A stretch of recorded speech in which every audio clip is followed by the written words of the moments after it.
why I love this picture. I don't know how Roy decided on it, but I'd sure hate to be the guy that he had to hold on right here. Our next inductee is Roy Smith, who graduated from Beaver Creek High School in 1966. He accumulated 4 varsity letters in wrestling and football. Roy was a 2-time WOL champion in wrestling, and during one season, he pinned an astounding 73% of his opponents.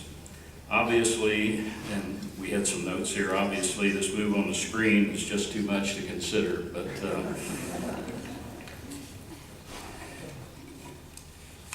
being on the wrestling team, they won 2 league titles both years of his varsity career. In football, Roy also received league honors his senior year and was recognized as a team tri-captain, an honor also achieved in wrestling.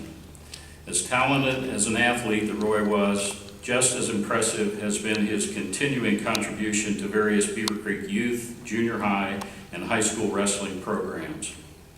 He's being recognized, or he has been recognized by numerous wrestling Hall of Famers as being a major influence on their respective athletic success, and we've heard that over the last number of years from the podium up here. Roy continues to be a major advocate and historian for Beaver Creek wrestling programs.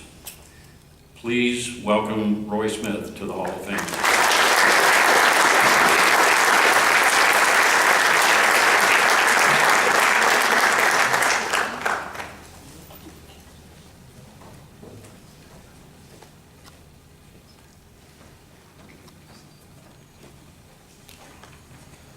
Well, first, it's a humbling experience and a great honor to be inducted in the Hall of Fame. I wanted to thank my sister Jerry Hart for nominating me in the Hall, for accepting and voting for me. I also want to thank my whole family, friends, and coaches, and some of my wrestlers for being here for me today. But most of all, I want to thank my wife, Pam, for being my life partner. You know, when you're being honored, you want to look good. Or you want to look like you're fit anyway. And so I went out and I started jogging, working out a little bit, just trying to make myself look good. Well, I soon found out my legs weigh more than I did in high school. And so, Coach Martin, I'm not going to make weight. Another hard thing I had to do to prepare for this was to find an action photo. That's what I ended up with. Every time I searched, it kept sending me back to Ancestry.com. Another rude awakening. Now, take a look at those shoes. Those were the same kind of shoes that the professional wrestlers wore back in the day. Guys like Bobo Brazil, Don Eagle, Magnificent Maurice. Because when we went out for high school, at that time, the programs were just starting, we thought we were going to be professional wrestlers. We soon found out that wasn't the case.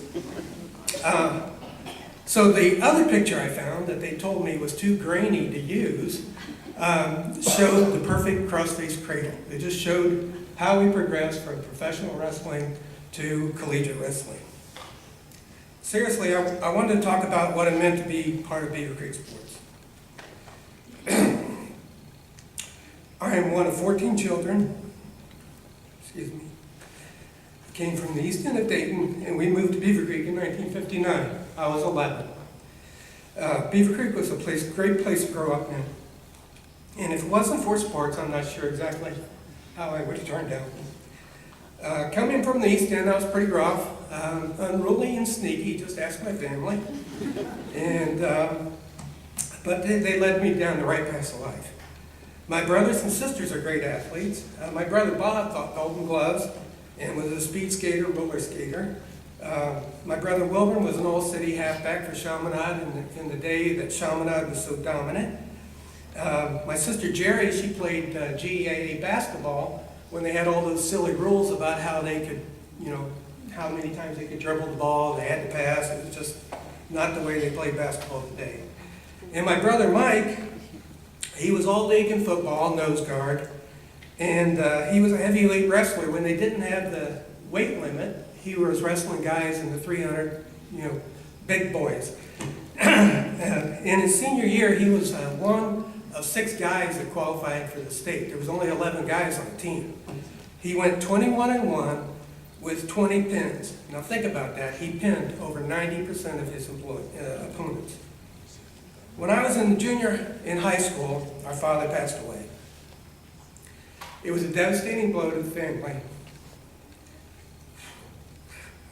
Oh, there was 8 of us left. 3 were special needs. I was the oldest. So I looked at my coaches for guidance. Paul Martin, Rex Warner, Chuck Phillippe, Volley Roddy, Bob Widener, and Lieutenant George Bruns, and others not mentioned, were and are great manhood leaders of young adults. These coaches molded their athletes into men, and we were blessed to have them as our mentors.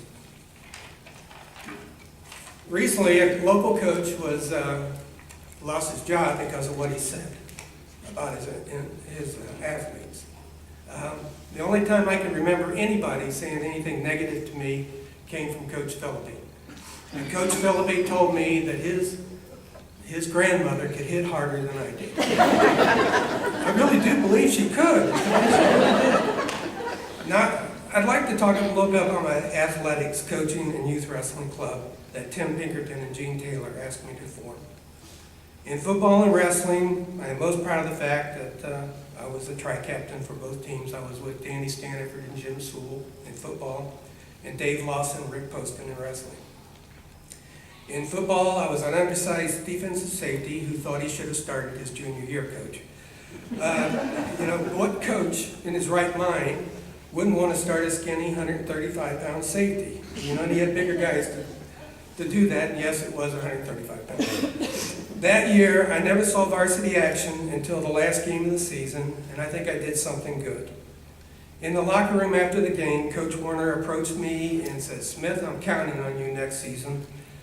It made my junior year and set the tone for my summer workouts.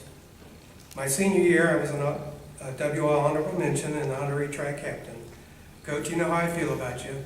I pray I didn't let you down. In wrestling, I had numerous accomplishments and was part of the team that other teams hated and feared. We had such a strong team, and the reason for that was the practices. We used to practice in the gymnasium on the balconies, both balconies, on the stage. They were grueling. And one of the things that Coach Martin always did was he made sure that everybody wrestled off every week. The guy below you had to wrestle you off. Some of the best matches were in Southwest Ohio occurred during that time, and a lot of those guys would have been starters in another team. I want to recognize the older guys, believe it or not, guys older than me. These wrestlers were the pioneers of Beaver Creek Wrestling. Tom Kennedy and Mark Idemiller, these two men may have been the first collegiate wrestlers to graduate from Beaver Creek. Tom wrestled at UC and Mark at Earlham College. There was Ray Loper, and he's here tonight. Thank you, Ray. Steve Zander, Gary Delaney, Barry Martin, Chet Geiger, Steve Gardner, and others. And the guys on my team, my buddy Bob Quackenbush. I saw some other people here tonight, too. Steve Gardner, class of 1964, he graduated. It was my sophomore year. I was so happy that he graduated, not because I didn't like him. It was because every time we wrestled, he wrapped me up like a snake. I was his prey. But I knew how to get out of the guillotine by the time he left. One quick story about wrestling. After the football season, I wanted to take a break before starting practice. And I think I went to see my girlfriend, my wife today. Once I showed up, I meandered onto the balcony for practice, and Coach Martin informed me that I was scheduled that day for a wrestle-off. I didn't even have time to put those shoes on. And of course, I immediately lost the match to Mike Fry, who was a junior at the time. And I eventually won my spot back, but Mike and Coach taught me a lesson that to this day that no one was given a spot on his team. You had to earn it. And I never missed another practice. Paul Martin was one tough hombre. He was our coach, but a great coach. He is admired and quoted by many of his ex-wrestlers and ex-football players. He was the kind of coach that made you think you could do anything he asked you to do. Unfortunately, cancer stole him from all of us, and he is to this day sorely missed. Another mentor of mine was Lieutenant George Bruns. George came to our program in the 64, 65 season, maybe 60, 66. He was a graduate of the Air Force Academy and was stationed at Wright-Patterson Air Force Base. Many didn't know this about George, but he was also a Bronco rodeo rider, and he rode us on the mat like we was one of his Broncos. George was as hard as nails and taught us a lot of wrestling technique. He too passed away too soon in a horrific auto accident. Both men are gone and never forgotten. Oh, excuse me. About the youth wrestling. Tim and Gene approached me in the early 80s to start a feeder program that would hopefully benefit the Beaver Creek Wrestling program. What made this organization successful, as does other successful endeavors, are the parents and coaches that make up the organization. During my time, I worked with the Smeagol's, the Martins, the Sizemores, the Steins, the Randolphs, and Randy Weimer even helped in the early stages. And other family members that were invaluable for the program's success. Today, Sean Randolph and Jared Martin and others are doing a great job of paying it forward. And I call him little Brian Smeagol is coaching in the Beaver Creek school system. Over the years, I coached in the junior high school for the freshman and reserve teams, and I was blessed to have a number of fine teams and wrestlers. Buddy Davidson, one of my wrestlers, is here today too. I was also able to work with Stamont Bulgaris, Gary Wise, Bob DeBobbin, Mike Kundert, and others, and to this day, I cherish these people and the memories that were created. Finally, my wife and I are retired, and we spend time in Florida, and we met a lady, and she was approached by another lady, and she says, she was upset, this lady says, well, what did you do when you thought you were important? Well, I said, well, it's when I became a husband, a father, a grandfather, and was part of Beaver Creek Wrestling when I thought I was the most important. Thank you.